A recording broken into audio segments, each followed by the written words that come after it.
Nakuha lagi nako ang lasa sa akong chicken barbecue karon. Grilled chicken gid kayo ang iyang smell. Alangan naman og pork smell nga chicken man gyud na.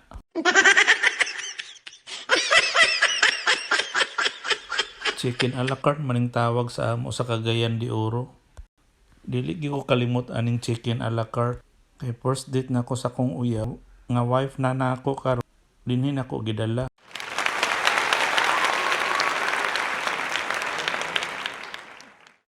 Good morning, parts. Kumusta diha tanan? Gikan day magsimba kay Sunday man karon. Kamo nakasimba na mo, parts? Nangatumba marining mga tanom day diri kay kusog kay ang hangin atong milabay ang mga adlaw niya. Tugnaw kaayo. Wa pa gid na human ang winter diri. Unya kay mag chicken barbecue man ko, mangharvest ko ani among limon kay mao ni akong i-marinate sa akong barbecue. Lami po ni sa i-marinate.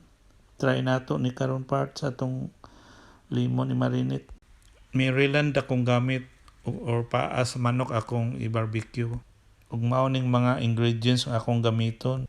Lemon, soy sauce, black pepper, minced garlic, og ketchup or tomato sauce. So ako ra ning gibuo og gi-pour dinhi sa chicken.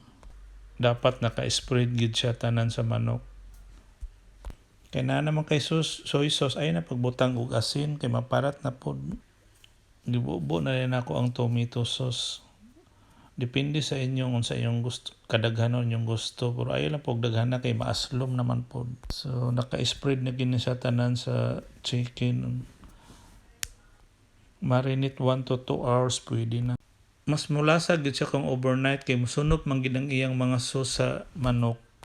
So dinira ko nag-barbecue sa among oven. Kay tugnaw pa mo kayo sa gawas god. 2 hours for medium heat human na. Ug dinhi na lang ko taman mga parts. Thank you for watching my video. Bye, see you later.